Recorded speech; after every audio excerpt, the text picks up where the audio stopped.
This, of course, has to do with the industrial action currently playing out at Eskom. And we are joined now by Numsa's Phakamile Hlubi-Majola. There she is. Phakamile, thanks so much for your time this morning, and thanks for speaking to us on Morning Live.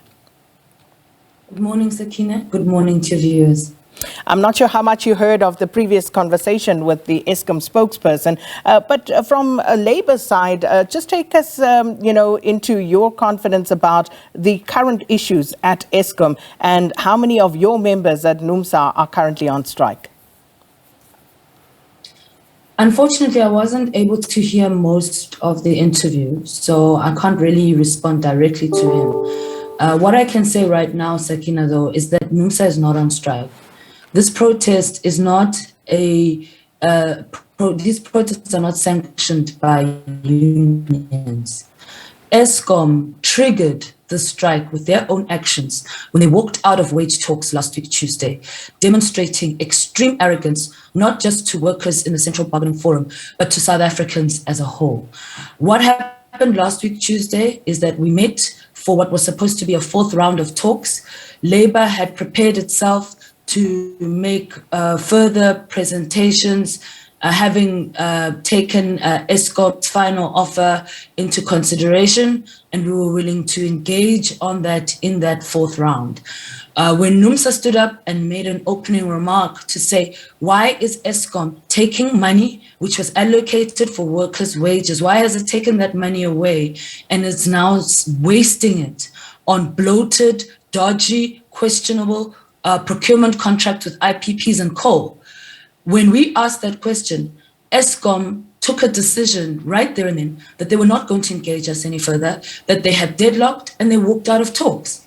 And that choice made by Eskom management, inspired by their arrogance, is the reason that they provoked the strike and these protests that you see happening all over the place. This is why they are the ones who are declaring that there's a strike, because they are the ones who know what they've done to anger the ire of employees all over the country at Eskom. Well, Eskom says that the unions were demanding at least 10% increment on wages. Is that correct? And did you summarily refuse the offers that they put on the table? Sakina, we were engaging on the offer that was on the table. We actually, as Numsa, demanded a 12% across the board increase. If I'm not mistaken, I think it's NUM that's at 10%. But Numsa is at 12%. And just to give you a breakdown so that you actually understand where we're coming from and what we've been presenting to the Central Bargaining Forum. The facts are that in the last 4 years, all employees who form part of the Central Bargaining Forum at Eskom have not increased in 4 years. The wage bill for workers in the Central Bargaining Forum has not gone beyond 17.4 billion in the last 4 years, to demonstrate that there have been no meaningful wages or wage increases for workers in 4 years. In comparison, however, Eskom has gone and allocated outrageous increases for primary energy in the exact same period where workers have not received a meaningful increase. There has been massive increases in primary energy. Between 2017 and 2020-2021, the costs of primary energy at Eskom have gone up from 85 billion to 116 billion rand. And as far as we're concerned, what's happening is that Eskom is sacrificing workers' wages, sacrificing workers' benefits, lying to the public and claiming that workers' demands are collapsing the entity when they are not. Even if you look at their financials, workers' wages have absolutely no impact on their balance sheet. It's these bloated primary energy costs, these coal contracts, these IPP contracts that are collapsing Eskom, where there is no intervention. And then they have the audacity to turn around and tell workers that they can't afford their increases. At the same time, they refuse to account to workers and to the public about these contracts. They refuse to tell us who are the beneficiaries, what is the value of these contracts. So when we presented and they refused to engage and they walked out, they basically declared a strike on themselves. And so we have been working even with their offer that they've presented, which is below inflation. We were willing to engage with them on that. They're the ones who are behaving like tantruming 2-year-olds by walking out of talks when we should be engaging. So what's the solution now, Phakamile? Because as you say, this is not a sanctioned strike. This is triggered by the actions of the Eskom management. So what's the way forward? The way forward is that Eskom must respect central bargaining. Eskom, I mean, we've noted their statement where they are basically saying that workers have a duty to be patriotic. They should care about the country and its needs. And the question we have to ask is, when is Eskom going to care about South Africa? When is Eskom going to care about the impact that its management is having on this country? The fact that, I mean, let's be honest, this is not the first time we've been at stage 4 load shedding, Sakina. And part of the reason we're here is because Andre de Ruyter and his management team refuse to do what workers have been recommending for years now, to do quality maintenance in our power stations. They're refusing to do that. And the reason they're refusing to do that is because it assists them, those who've been appointed at Eskom, to collapse this entity so that they can bring the private sector in, as they are currently doing now.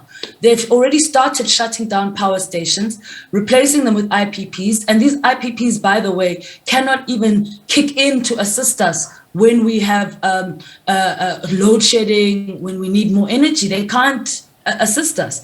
But because these contracts are benefiting people who are politically connected to the governing ANC, the Patrice Mutsepes and others, nobody wants to intervene in reducing these contracts, which are actually the reason that Eskom's debt levels are spiraling out of control.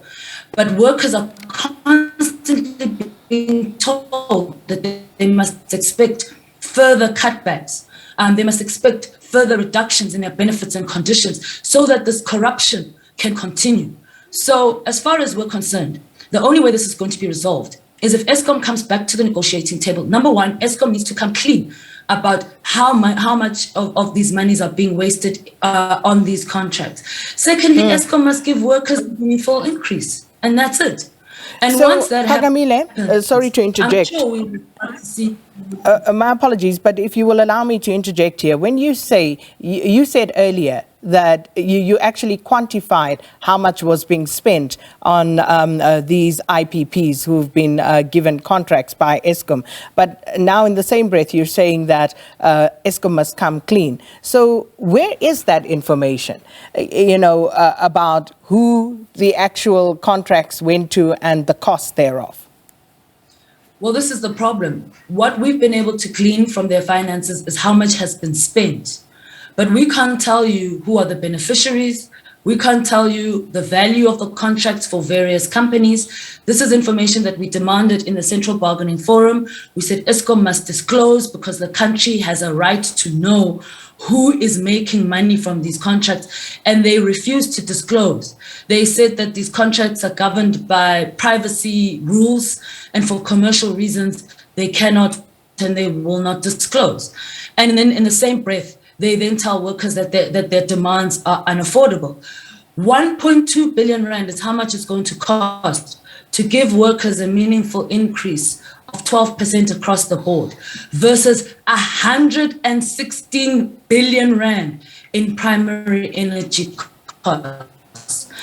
Now, I think, Sakina, when you as an ordinary person are faced with such information, how would you feel if this is how your employer responded to you, saying that we can't afford to pay you 50 cents, but we'll be very happy to continue to fund dodgy contracts of a service provider at 300 rand. But your 1 rand demand that you're making, we can't afford. And this is the problem, Sakina. This Eskom management must take full responsibility for this situation. They created this mess. We now, by acting completely irrationally, never in the history of Central have we dealt with a management that can simply walk out of wage talks at such a crucial time. And yet, this management under the leadership of Andre de Ruyter has done the unthinkable at the most crucial time in our country. But we should not be surprised, because for many years, They've been collapsing our economy by their refusal to actually do proper maintenance at power stations. Final question, Phakamile. With regard to your members intimidating those who want to go to work, are you aware of this? And if so, what will you do about that?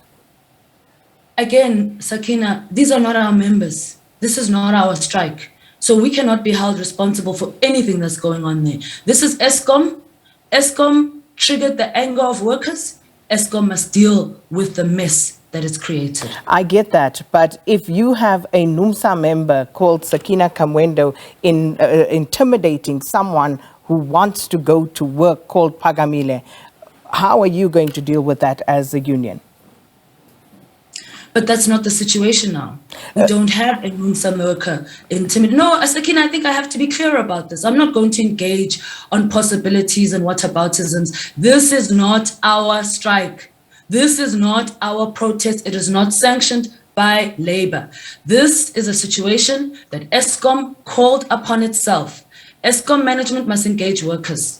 That's it. So essentially, those workers who are out this morning picketing, who are out on strike action this morning, are not doing so under your auspices. And as such, essentially, you have nothing to say about that action that's unfolding there. No, except to say that we understand their anger because we know that they were provoked by this irresponsible management that had the audacity to walk out of wage talks and not engage them on the issues that were before them on the table. At the end of the day, as Sakina, somebody has to be the grown-up in the room here. And I think we must be honest. The unions have been very responsible. We've been engaging Eskom. In fact, even after they walked out of talks last week, Numsa and NUM jointly sent a letter to Eskom management urgently calling for a meeting so that this issue could be resolved. Eskom management responded with arrogance, saying they absolutely refused to engage us. It's only as of late yesterday afternoon when they've now finally said that they're willing to meet Labour on this issue. But I think we have to stress that we did not spark this. Eskom has been grossly irresponsible, extremely arrogant, and they have a duty to resolve the anger that they've created amongst employees because of their actions. And Numsa spokesperson Phakamile Hlubi-Majola, thanks so much for your time. And two sides of the story there taking place at Eskom today. Of course, workers out on strike and not sanctioned by the unions. And we've heard this from all the unions. But as you heard there from the Numsa spokesperson Phakamile Hlubi-Majola, this latest industrial action was brought about as a result of the arrogance of Eskom management. And from Eskom side, what we do know is that we can continue to expect rolling blackouts. We are on stage 4 at the moment. It can change at any time. So just bear that in mind. It can go higher at any time. And load shedding, as we are experiencing it right now, will be with us for at least the foreseeable future. And that future is 18 months and beyond.